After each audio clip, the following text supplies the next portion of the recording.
Bom, seguindo na disciplina de introdução à microbiologia, um ponto importante que a gente vai tocar agora eram nas teorias, né, que tentaram explicar a origem da vida durante o desenvolvimento da ciência, né, ao longo do tempo. Aqui a gente não vai focar em como o primeiro ser vivo surgiu, mas o foco são as teorias, né, que tentavam explicar se os seres vivos poderiam surgir a partir de coisas inanimadas, né, da matéria bruta, ou não. Né? Então, o nosso foco são essas teorias, e é o que a gente começa a discutir a partir de agora. Uma das mais importantes descobertas, né, na época em relação aos micro-organismos, foi feita por um pesquisador holandês chamado Anthony van Leeuwenhoek. Né? Leeuwenhoek é considerado um dos grandes pais da microbiologia. Né? Vocês vão ver que, diferente da genética, que tem muita associação a Mendel, né? a própria teoria celular, que tem muita associação ao Robert Hooke, vocês vão ver que a microbiologia ela tem muitos pesquisadores, né, dentro desse ramo, não que nas outras áreas a gente não tenha, mas aqui a gente vai, digamos assim, teremos muitos pais, né, dentro da microbiologia. O Leeuwenhoek, ele inspecionava fibras e tecidos, né? E aí, como ele estava muito habituado a usar lente de aumento, ele começou a pegar essa lente de aumento e falar: vou sair observando as coisas por aí, né? E aí ele tinha esse instrumento que ele tinha aqui, né? Era um microscópio simples, bastante rudimentar, né? E aí ele começou a observar as coisas, né?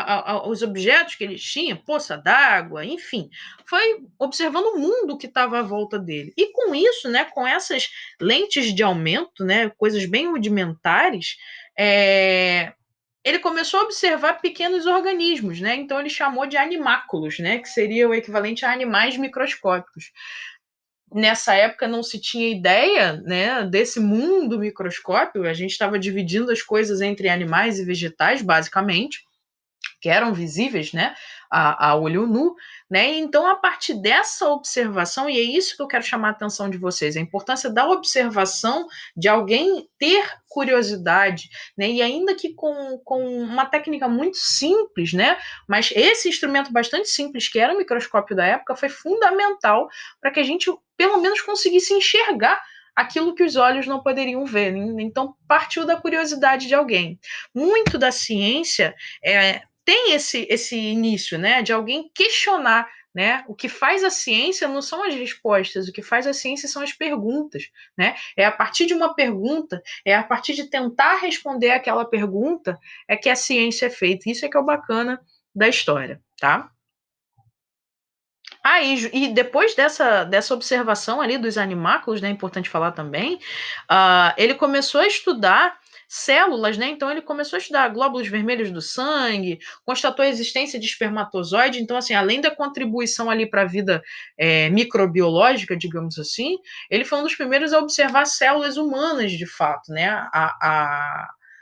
Foi um grande ponto de partida, inclusive, para o estudo do corpo humano. E essa aqui foi uma brincadeira que o Google fez na época, né? Uma brincadeira não, na verdade uma homenagem.